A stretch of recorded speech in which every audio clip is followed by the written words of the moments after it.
আসসালামু আলাইকুম প্রিয় শিক্ষার্থীরা, সবাইকে স্বাগতম জানাচ্ছি টেকনিক ইজি এডুকেশনের পক্ষ থেকে। আমি হাবিবুল্লাহ। আজকে আমরা আলোচনা করব আমাদের নবম দশম শ্রেণীর উচ্চতর গণিত বইয়ের একটি প্রশ্ন সমাধান করব নবম অধ্যায়ের, যেটি বিগত বছরের একটি বোর্ড পরীক্ষা এসেছে বছরগুলির, সেটা হচ্ছে বরিশাল বোর্ড 2020 সালে। তো আমরা যদি এখানে খেয়াল করি, এই প্রশ্নটার দিকে যদি তুমি একটু তাকাও, এখানে আমাদের দেওয়া আছে পি সমান এত এবং কিউ সমান এত। এখন এটা আমরা পরে যাচ্ছি, আমরা আগে ক নাম্বার প্রশ্নটা সমাধান করি, কারণ ক নাম্বার প্রশ্নের ক্ষেত্রে উদ্দীপকের কোনো সম্পর্ক নাই। তো ক নাম্বার প্রশ্নে বলা হচ্ছে লগ কে বেজ এত প্লাস লগ কে বেজ এত প্লাস লগ কে বেজ এত, এটার মান হচ্ছে আমাদের নির্ণয় করতে হবে। তাহলে প্রথমেই আমরা হচ্ছে যেটা প্রশ্নে দেওয়া ছিল সেটা আমরা এখানে লিখে ফেললাম। লিখার পরে এখন দেখো লগ কে বেজ, এখানে যদি তুমি খেয়াল করো x to the power m divided by y to the power m, আমরা সেটাই লিখলাম। আবার এখানে দেখো লগ কে বেজ, এখানের ভিত্তিটাও কিন্তু এটাকে কি বলে, ভিত্তি সেম, কে হচ্ছে ভিত্তি, এখানেও ভিত্তি কে, এখানেও ভিত্তি কে। তো এখন আমরা জানি যদি ভিত্তি সেম হয় তাহলে আর্গুমেন্টগুলো কি হয়ে যাবে, গুণ হয়ে যাবে। তার মানে এই আর্গুমেন্টটা এই আর্গুমেন্টটা এই আর্গুমেন্ট, এই তিনটা আর্গুমেন্টে গুণ হয়ে যাবে, যে তিনটা আর্গুমেন্টকে এখানে গুণ করে দিলাম। তো এখন গুণ করার পরে তুমি যদি খেয়াল করো Y to the power M Y to the power M কাটা, Z to the power M Z to the power M কাটা, X to the power M X to the power M কাটা যায়, তাহলে কিছুই থাকে না, মানে কি থাকবে, ওয়ান থাকবে। তার মানে লগ কে বেজ ওয়ান, আর এককে লগ করলে সেটা কি হবে, শূন্য হবে, লগ ওয়ানের মান 0। তার মানে অ্যান্সার আমাদের হয়ে গেছে, অ্যান্সার হচ্ছে 0। ক নম্বর প্রশ্ন শেষ। এখন আমরা খ নম্বর প্রশ্ন নিয়ে আলোচনা করব। খ নম্বর প্রশ্নে আমাদের বলা হচ্ছে প্রমাণ করো যে এই সমীকরণটা সমান হচ্ছে 0। তো এখন এই সমীকরণে কিউ আছে, যে কিউ কিন্তু এখানে আমরা দেখতে পাচ্ছি যে কিউ আছে। তো এই কিউ দিয়ে হচ্ছে আমাদের এই সমীকরণটা থেকেই হচ্ছে আমাদের প্রমাণ করে দেখাইতে হবে এটা সমান হচ্ছে 0। তো চলো আমরা এটা প্রমাণ করার চেষ্টা করি। প্রথমেই আমরা কিউ যে সমীকরণটা দেওয়া আছে সেটা আমরা লিখে ফেললাম। এই যে সমীকরণটা দেওয়া আছে সেটা লিখলাম। এখন পরবর্তী লাইনে +2টা বাম পাশে আসলে কি হয়ে যাবে, -2 হয়ে যাবে, ডান পাশে শুধু এই অংশটা থাকবে। এবার আমরা উভয় পক্ষে ঘন করব। এই যে এখানে কিউব করলাম, এখানে কিউব করলাম, তাহলে এখানে a minus b whole cube, a minus b whole কিউবের সূত্র কি, a cube minus 3a square b plus 3ab square, b মানে কিন্তু 2 স্কোয়ার মানে 4, ঠিক আছে, এই জন্য এখানে বি স্কোয়ার মান সরাসরি বসাই দিয়েছে।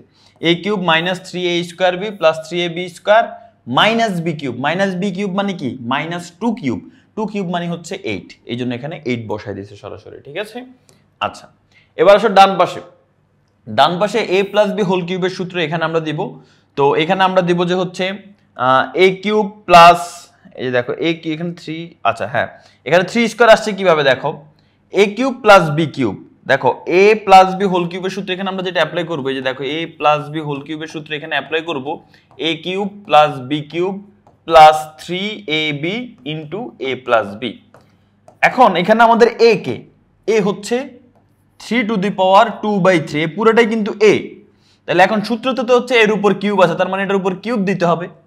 এটার উপর যদি কিউব দেয় তাহলে কি হবে, দেখো একটু ভালো করে খেয়াল করো তুমি, এখানে যদি একটু ভালো করে খেয়াল করো তাহলে তোমরা এখানে দেখতে পারবা যে পাওয়ারের উপর পাওয়ার, পাওয়ারের উপর পাওয়ার হইলে কি হয়, গুণ হয়। তার মানে 2/3 এর সাথে গুণ হবে 3, 3 কাটা যাবে, তাহলে কি হবে 3 স্কয়ার, 3 কাটা গেলে কি হবে 3 স্কয়ার।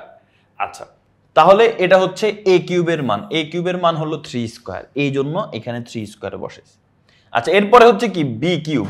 সো b কিউব মানে কি, আমাদের b টা এখানে কি খেয়াল করো তো, b হচ্ছে 3 two the power 1/3। So b এর উপরে এখন কিউব দিব, এই যে সূত্রে b কিউব আছে, b এর উপর কিউব দিলাম। এখন আমরা জানি কিউব হলে পাওয়ার উপর পাওয়ার হলে কি হয়, গুণ হয়, 1/3 এর সাথে 3 গুণ করে দিব, 3 কাটা যায় তাহলে কি থাকে, শুধু 3, এই যে এই 3, এটা মানে হচ্ছে কিন্তু b কিউব, ঠিক আছে। তো এখানে মানে এক লাইন কম লিখে আর কি করে দেওয়া হয়েছে। তুমি যদি এভাবে লিখতে পারো সমস্যা নাই, তবে তুমি হচ্ছে ভেঙে ভেঙে লেখো, তাইলে ভুল হওয়ার সম্ভাবনা কম থাকবে।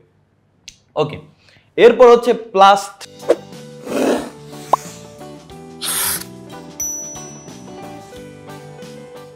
3ab প্লাস 3ab, এই যে 3 লিখলাম, এই যে 3a, a মানে হচ্ছে যে এটা, আর b মানে হচ্ছে এটা, plus 3ab into a plus b, ঠিক আছে। এই যে এখান থেকে এখান পর্যন্ত কিন্তু এক লাইন, আশা করি বুঝতে পেরেছো। ওকে, তাহলে এটা লেখা শেষ। এখন বাম পক্ষে কিউ কিউবের জায়গায় কিউ কিউব, এখানে 3 দুগুণে 6, 6 এর সাথে কিউ স্কয়ার গুণ করলে হবে কি হবে 6 কিউ স্কয়ার, 3 4 12, 12 এর সাথে কিউ গুণ করলে হবে 12 কিউ, মাইনাস 8 এর জায়গায় -8, এখানে 3 স্কয়ার মানে হচ্ছে 9, 3 এর জায়গায় হবে 3, এখানে এই 3 এর জায়গায় 3 দিলাম, বাট এইটাকে ক্যালকুলেশন করলে কেন 3 হচ্ছে, এই 3 প্রথম যে 3টা সেই 3টা এইটা, এই দুইটা মিলে কেমনে 3 হয়, দেখো 3^2/3 এটার সাথে গুণ হবে 3^1/3।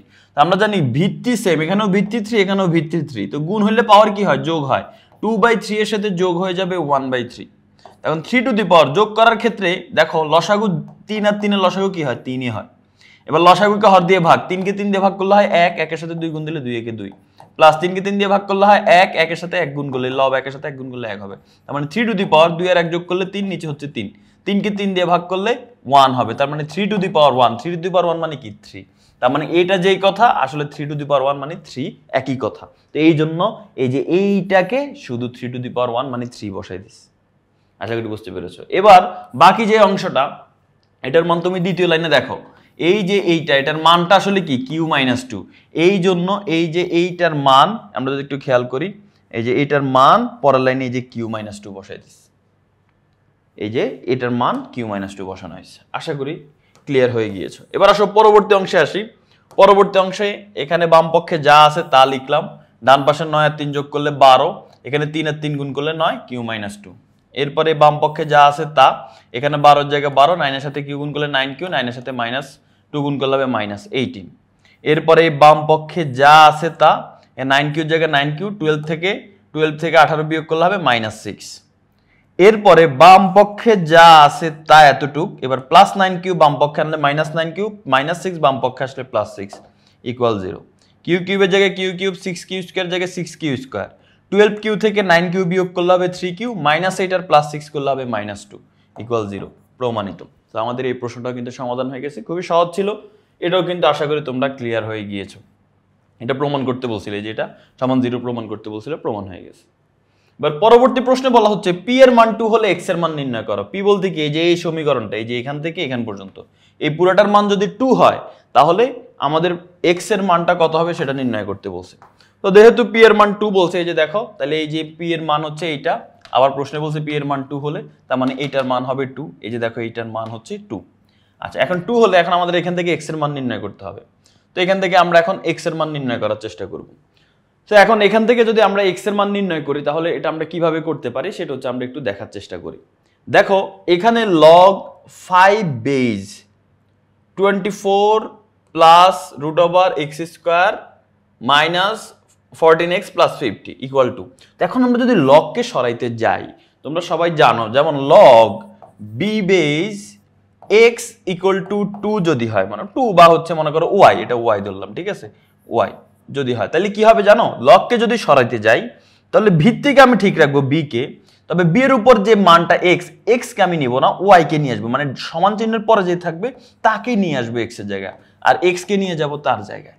তাহলে এখন এখানে যদি আমি এই লগকে সরাইতে যাই, তার মানে এখানে ভিত্তিকে আছে 5 কে রাখবো, কিন্তু 5 এর উপর আমি এইটা রাখবো না, কাকে নিয়ে আসবো, 2 কে, ডান পাশে যেটা থাকবে 2 কে নিয়ে আসবো, আর এই মানটা চলে যাবে অন্য পাশে, এই যে 24 plus √x² minus 14x plus 50। এখন এইটা সমান হচ্ছে 5² মানে 25। তো এই যে দেখো, এখানে এটাই লেখা হয়েছে, দেখো এই যে এইটা সমান হচ্ছে কি 5², এই যে দেখো এইটা সমান হচ্ছে কি 5²। আশা করি ক্লিয়ার হয়ে গিয়েছে সবাই। তাইলে আমাদের এটাও কিন্তু সমাধান হয়ে গেল। তো এতটুক পর্যন্ত আর কি। তো এতটুকু আশা করি কারো কোনো প্রবলেম নাই। এখন 5² মানে কি, 5² মানে হচ্ছে 25। এই প্লাস 24কে ওই পাশে নিলে কি হয়ে যাবে, -24 হয়ে যাবে। প্লাস 25 থেকে 24 বিয়োগ করলে হয় 1। এবার আমরা উভয় পক্ষে স্কোয়ার করে দিব, অর্থাৎ এখানে স্কোয়ার করে দিব, এখানেও স্কোয়ার করে দিব।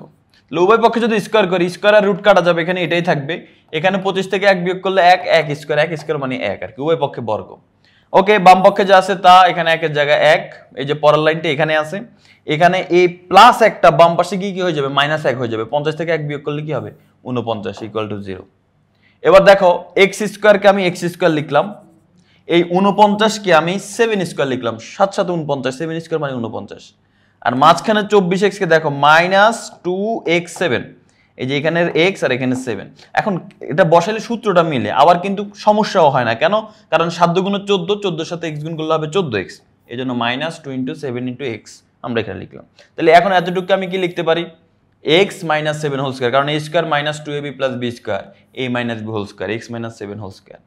এখন স্কয়ার যদি ওই পাশে যায় রুট হয়ে যাবে, 0 কে রুট করলে 0 হয়, তার মানে x - 7 এর মান 0 হয়ে যাবে। তাহলে x এর মান কত হবে, +7, ওই -7 ওই পাশে গেলে +7 হয়ে যাবে। তো এক্স এর মান আমাদের নির্ণয় হয়ে গেল +7।